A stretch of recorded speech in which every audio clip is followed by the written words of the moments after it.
ಬೆಂಗಳೂರು ನಗರದ ಹೃದಯ ಭಾಗವೆಂದೇ ಕರೆಯಲ್ಪಡುವ ಮೆಜೆಸ್ಟಿಕ್ನಲ್ಲಿ ಕುಡಿಯುವ ನೀರಿನ ಭದ್ರತೆ ಬಗ್ಗೆ ಗಂಭೀರ ಅನುಮಾನಗಳು ವ್ಯಕ್ತವಾಗಿದೆ. ಕಲುಷಿತ ನೀರು ಶುದ್ಧ ನೀರಿನೊಂದಿಗೆ ಸೇರಿ ಸಾರ್ವಜನಿಕರಿಗೆ ಪೂರೈಕೆಯಾಗುತ್ತಿದೆ ಎಂಬ ಆತಂಕಕಾರಿ ಮಾಹಿತಿ ಹೊರಬಿದ್ದಿದೆ. ಕೆಲವು ದಿನಗಳಿಂದ ಕಾವೇರಿ ನೀರಿನ ಪೈಪ್ ಲೀಕ್ ಆಗಿದ್ದರೂ ಸಂಬಂಧಪಟ್ಟ ಬಿಡಬ್ಲ್ಯೂಎಸ್ಎಸ್ಬಿ ಅಧಿಕಾರಿಗಳು ಸಮಸ್ಯೆಯನ್ನು ಸರಿಪಡಿಸದೆ ನಿರ್ಲಕ್ಷ್ಯ ತೋರುತ್ತಿದ್ದಾರೆ. ಪ್ರತಿದಿನ ಸಾವಿರಾರು ಜನ ಸಂಚರಿಸುವ ಮೆಜೆಸ್ಟಿಕ್ ಪ್ರದೇಶದಲ್ಲಿ ಈ ರೀತಿಯ ಅವ್ಯವಸ್ಥೆ ಜನರ ಆರೋಗ್ಯದ ಮೇಲೆ ಭಾರೀ ಪರಿಣಾಮ ಬೀರುವ ಸಾಧ್ಯತೆ ಇದೆ. ಅಲ್ಲದೆ ಕೂಗಳತೆಯ ದೂರದಲ್ಲಿಯೇ ವಿಧಾನಸೌಧವಿದ್ದು ಸಮಸ್ಯೆ ಬಗೆಹರಿಯದೇ ಇರುವುದು ದುರಾದೃಷ್ಟಕರ ಸಂಗತಿ. ಕುಡಿಯುವ ನೀರಿನಂತಹ ಮೂಲಭೂತ ಸೌಲಭ್ಯದಲ್ಲೇ ಇಂತಹ ನಿರ್ಲಕ್ಷ್ಯ ಯಾಕೆ? ಜನರ ಆರೋಗ್ಯದ ಭದ್ರತೆ ಯಾರ ಹೊಣೆ? ಸಮಸ್ಯೆ ಯಾವಾಗ ಪರಿಹಾರವಾಗಲಿದೆ? ಈ ಕುರಿತು ಸಂಬಂಧಪಟ್ಟ ಬಿಡಬ್ಲ್ಯೂಎಸ್ಎಸ್ಬಿ ಅಧಿಕಾರಿಗಳು ತಕ್ಷಣ ಕ್ರಮ ಕೈಗೊಳ್ಳಬೇಕಾಗಿದೆ. ವಿಧಾನಸೌಧ ಇಲ್ಲಿ ಯಾವುದು ಏನು ಹೇಳ್ತಾರೆ, ಮಾರಾಡಿ ಕಾಲೇಜು ಸರ್ಕಲ್ ಅಲ್ಲಿ ಇವತ್ತು ನೋಡಿ ಕುಡಿಯೋ ನೀರು ಬೆಂಗಳೂರಲ್ಲಿ ಕುಡಿಯೋ ನೀರಿಗೆ ಯಾವ ಥರ ವ್ಯವಸ್ಥೆ ಇದೆ ನೋಡಿ, ಯಾವ ರೀತಿ ನೀರು ಕುಡಿಸ್ತಾರೆ ಅಂದರೆ ಕೆಟ್ಟ ನೀರನ್ನು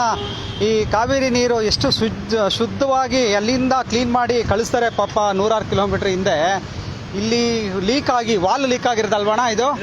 ಹಾಂ ಅಲ್ಲೇನೋ ಪೈಪ್ ಲೈನ್ ಅಲ್ಲಿಂದ ಬಂದಿದೆಯಂತೆ, ಅದು ಲೀಕ್ ಆಗಿ ನೋಡಿ ಈ ರೀತಿಯಾಗಿ ನೋಡಿ ವಾಲ್ ಓಪನ್ ಮಾಡ್ತಾ ಇದ್ದಾರೆ. ಈ ವಾಲ್ ಓಪನ್ ಮಾಡಿದಾಗ ಏನಾಗುತ್ತೆ ಅಂದರೆ ನೀರು ಅದರೊಳಗಡೆ ಇಳ್ಕೊಳ್ಳುತ್ತೆ, ಇಷ್ಟು ಪರ್ಸೆಂಟೇಜ್ ಅಂತ ಚೆನ್ನಾಗಿರೋ ನೀರಿಗೆ ಈ ಗಲೀಜು ನೀರು ಇಳ್ಕೊಳ್ಳುತ್ತೆ. ಇದನ್ನು ಕುಡಿದಂಥ ಬೆಂಗಳೂರು ಜನಗಳು ಯಾವ ರೀತಿ ಅವರ ಆರೋಗ್ಯವಾಗಿ ಇರ್ತಾರೆ ಅಂತ ಯೋಚನೆ ಮಾಡಿ. ನೋಡಿ, ನಾವು ಇವತ್ತು ನಾನು ಫ್ರೀಡಮ್ ಪಾರ್ಕಲ್ಲಿ ನಮ್ಮದು ಒಂದು ಹೋರಾಟ ಇತ್ತು, ಬರಬೇಕಾದಾಗ ನೋಡ್ತಾ ಇದ್ದೀನಿ ಅಣ್ಣವರು ನಮ್ಮ ಜಲಮಂಡಳಿಯವರು ನೀರು ಓಪನ್ ಮಾಡ್ತಾ ಇದ್ದಾರೆ ಗೇಟ್ ವಾಲ್ನ. ಓಪನ್ ಮಾಡೋ ಟೈಮಲ್ಲಿ ನಾನು ಇಲ್ಲಿ ಬಂದಾಗ ನೋಡಿ ಈ ರೀತಿಯಾಗಿ ಕೆಟ್ಟದಾಗಿ ನೀರು ನಿಂತಿದೆ. ಮಕ್ಕಳು ಇದನ್ನು ಕುಡ್ದ ಈ ನೀರು ಕಾವೇರಿ ನೀರು ಕುಡ್ದ ಮಕ್ಕಳುಗಳು ಯಾವ ರೀತಿ ಅವರು ಆರೋಗ್ಯ ಸಾಧ್ಯವಾಗಿರುತ್ತೆ ಎಲ್ಲ ಇಲ್ಲಿಂದ ಅಲ್ಲಿವರೆಗೂ ಹರ್ಕೊಂಡು ಹೋಗ್ತಾ ಇದೆ. ನೋಡಿ, ಇದು ತೋರಿಸ್ತೀನಿ ನಿಮಗೆ ಯಾವ ರೀತಿ ಹರ್ಕೊಂಡು ಹೋಗ್ತಾ ಇದೆ ಅಂತ. ಪ್ರತಿದಿನ ಈ ರೀತಿ ಹರ್ಕೊಂಡು ಹೋದರೆ ನೀರು ಲೀಕ್ ಆಗುತ್ತೆ. ಇವತ್ತು ಒಂದೊಂದು ಲೀಟ್ರ್ ಒಂದೊಂದು ಹನಿನೂ ಇವತ್ತು ಇಂಪಾರ್ಟೆಂಟ್ ಆಗಿದೆ. ಇಲ್ಲಿ ನೋಡಿ ಕ್ಲೀನೇ ಮಾಡಿಲ್ಲ ನಗರಸಭೆಯವರು, ಇವರು ನಮ್ಮ BBMPನವರು GB ಆಗಿದೆ ಅಂತಾರೆ. ನೋಡಿ, ಇಲ್ಲಿ ಕ್ಲೀನೇ ಮಾಡಿಲ್ಲ. ನೀರು ಎಲ್ಲಿವರೆಗೂ ಹರ್ಕೊಂಡು ಹೋಗಿದೆ ಅಂದರೆ ಇದು ಹಂಗೇ ಮೈಸೂರು ಸರ್ಕಲ್, ಮೈಸೂರು ಬ್ಯಾಂಕ್ ಇದೆಯಲ್ಲ, ಮೈಸೂರು ಬ್ಯಾಂಕ್ ಸರ್ಕಲ್ವರೆಗೂ ಹರ್ಕೊಂಡೋಗಿದೆ. ಆ ಸೈಡ್ಗೆ ಹೋಗ್ತಾ ಇದೆ, ಅಲ್ಲಿವರೆಗೂ ಹೋಗಿಲ್ಲ. ಇಲ್ಲೇ ಲಾಸ್ಟು ತೋರಿಸ್ತೀನಿ ನೋಡಿ ನಿಮಗೆ ಯಾವ ರೀತಿ ನೀರು ಕೆಟ್ಟದಾಗಿ ನಿಂತಿದೆ ಅಂತಂದರೆ. ಇವತ್ತು ನಮ್ಮ ಬೆಂಗಳೂರಿನ ಗ್ರೇಟರ್ ಬೆಂಗಳೂರು ಮಾಡೋಕ್ಕೆ ಹೋಗ್ತಾ ಇದೆ. ಹೃದಯ ಭಾಗದಲ್ಲಿ ಇರ್ತಕ್ಕಂಥ ರಸ್ತೆನೇ ಇವತ್ತು ರಸ್ತೆ ಆಗಿರ್ಬೋದು, ಕುಡಿಯೋ ನೀರು ಆಗಿರ್ಬೋದು, ಇವತ್ತು ನಾವು 60 ವರ್ಷದ ಹಿಂದೆ ಇದ್ದೀವಿ ಅಂತ ಅಂದ್ಕೋತೀವಿ ನಾವು. ಆವಾಗಲೇ ಎಷ್ಟೋ ಶುದ್ಧವಾದ ನೀರು ಸಿಗ್ತಾ ಇತ್ತು ನಮಗೆ. ಯಾಕಂದರೆ ನಾವೆಲ್ಲ ನೀರು ಹಿಡ್ಕೊಂಡು ಕುಡ್ದೋವಂಥವ್ರು ಕೊಳಾಯಲ್ಲಿ. ಅವಾಗೆಲ್ಲ ಮನೆಗೆ ನೀರು ಇರಲಿಲ್ಲ, ಎಲ್ಲೋ ಒಂದು ಕಡೆ ಟ್ಯಾಪ್ಗಳನ್ನ ಬಿಡ್ತಾಯಿದ್ರು, ಅಲ್ಲಿಂದ ಹೋಗಿ ಹಿಡ್ಕೊಂಡು ಬಂದು ಕುಡಿತಾ ಇದ್ವಿ. ತುಂಬ ಶುದ್ಧವಾಗಿರ್ತಾ ಇತ್ತು ನೀರು.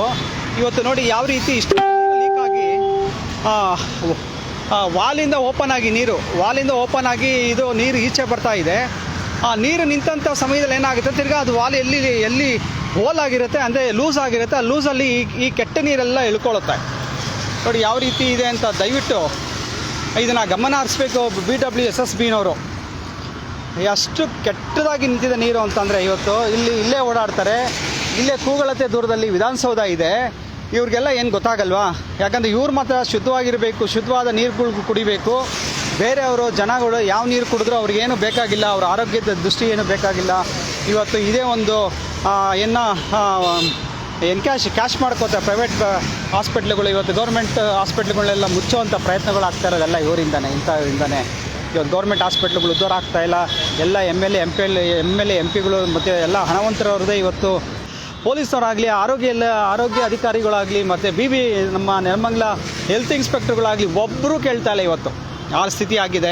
ಆದರೆ ಯಾರು ಏನು ಮಾಡ್ತಾರೋ ಗೊತ್ತಿಲ್ಲ. ಫಸ್ಟು ನಮ್ಮನ್ನು ನಾವು ಎಚ್ಚೆತ್ಕೊಬೇಕು, ಬಿಟ್ಟರೆ ನಾವು ಬೇರೆಯವ್ರನ್ನ ಬಗ್ಗೆ ನಾವು ಕೇಳೋದ್ರಲ್ಲಿ ಏನು ಅರ್ಥ ಇಲ್ಲ ಅನಿಸುತ್ತೆ. ಅಂದರೆ ಈ ನೀರನ್ನು ವ್ಯವಸ್ಥೆ BWSSBನವರೇ ಮಾಡಬೇಕಾಗತ್ತೆ, ಬೇರೆ ಯಾರೂ ಮಾಡೋಕ್ಕಾಗಲ್ಲ, ನೀವು ಮಾಡೋಕ್ಕಾಗಲ್ಲ. ಸೊ ಹಾಗಾಗಿ ಇದನ್ನು ಫಸ್ಟು ಈ ನೀರು ಏನು ಲೀಕ್ ಆಗ್ತಾ ಇದೆ, ಇದು ನಿಂತ ಮೇಲೆ ಏನಾಗುತ್ತೆ ಅಂದರೆ ಅದು ತಿರ್ಗಾ ವಾಲು ಲೂಸ್ ಆಗಿದ್ದಾಗ ಏನಾಗುತ್ತೆ, ಈ ನಿಂತಿರೋ ನೀರು ವಾಲೊಳಗೆ ಹೋಗುತ್ತೆ ತಿರ್ಗಾ. ಹಾಗಾಗಿ BWSSBನವರು ಇದನ್ನು ಆದಷ್ಟು ಬೇಗ ಇದನ್ನು ಕ್ಲಿಯರ್ ಮಾಡಬೇಕು.